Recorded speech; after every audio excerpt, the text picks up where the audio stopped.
1922년 11월 창간, 2021년 12월 통관 817호 발간.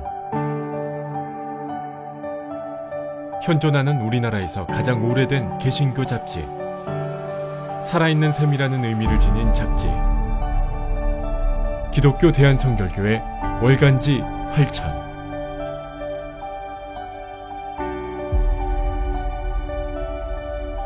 한국 기독교 잡지의 역사이자 자부심. 이제 사중복음으로 물든 활천의 100년 역사를 읽어봅니다.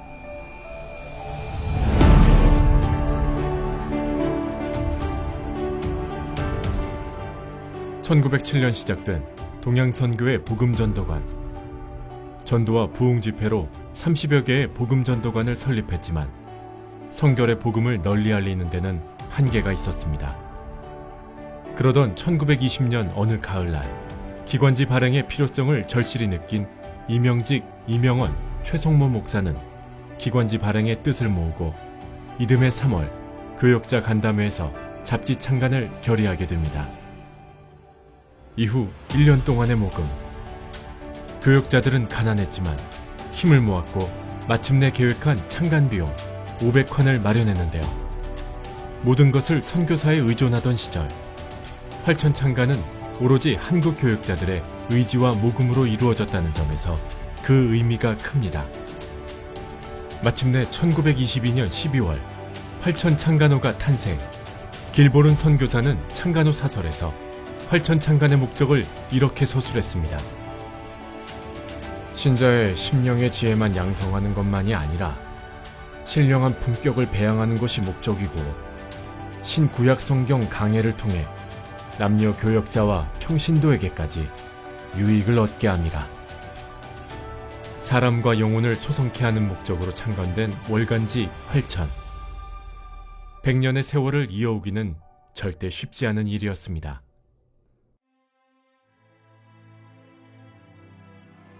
(1922년 11월) 창간 이후 꾸준히 이어지던 활천.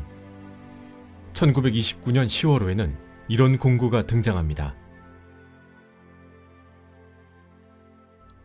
이로써 활천은 동양선교회의 보조 없이 조선 성결인의 손으로 자작자급하면서 한국 성결교회의 어떤 기관보다도 먼저 자립하였습니다. 1930년대 활천은 일제에 의해 시련을 겪습니다.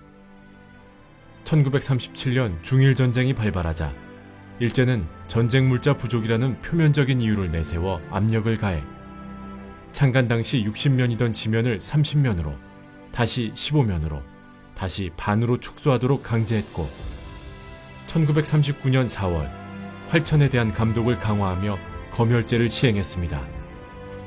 또한 전쟁과 황도를 선양하는 기사를 강요하다가 이를 거부하자 6개월간 정간 처분을 내렸습니다.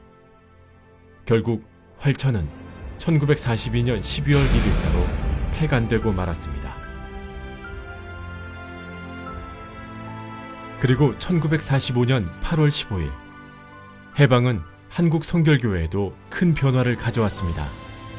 그 변화의 하나로 이듬해 1월, 활천도 복간되었습니다. 활천 복간호는 한국 정치 사상 매우 중요한 내용을 담았습니다. 해방 직후 우익 사명수로 불리는 이승만, 김구, 김규식의 남부대회 환영 예배의 연설을 실은 것인데요.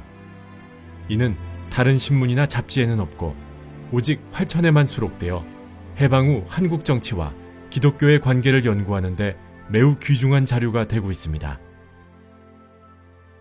이후 1950년에 발발한 6.25 전쟁은 활천에 치명적인 타격을 입혔습니다.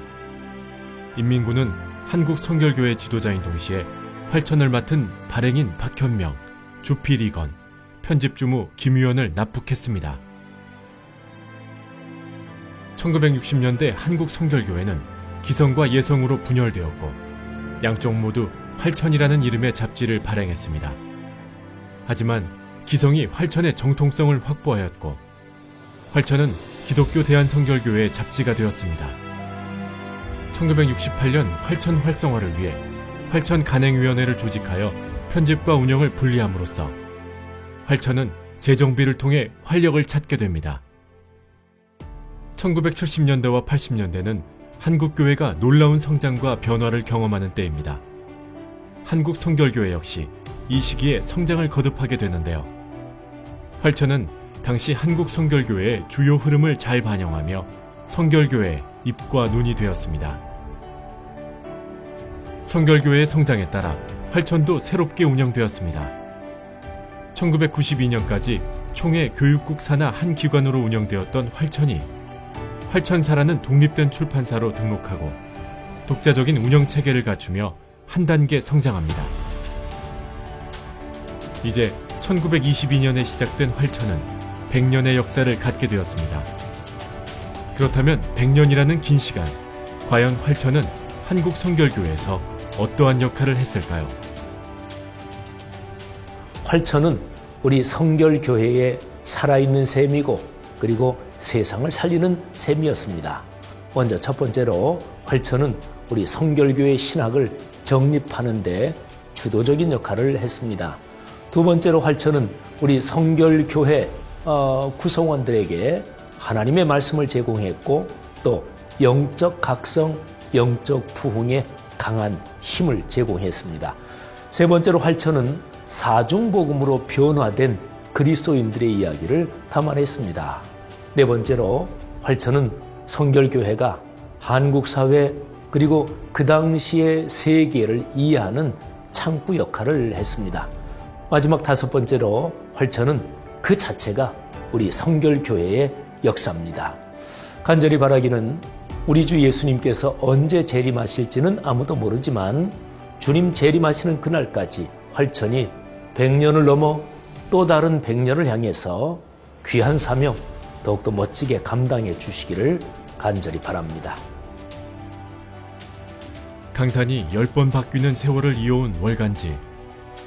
이렇게 오랜 세월 활천이 흔들리지 않고 유지될 수 있었던 비결은 무엇일까요? 첫째는 하나님의 은혜입니다. 둘째는 성결인들의 기도와 후원 덕분입니다.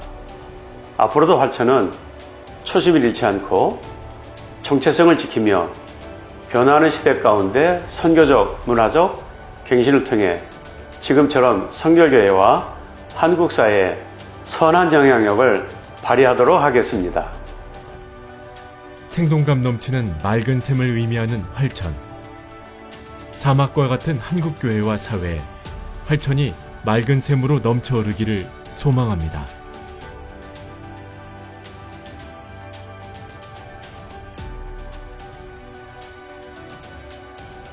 활천을 읽다, 100년을 담다, 성결로 물들다. 활천.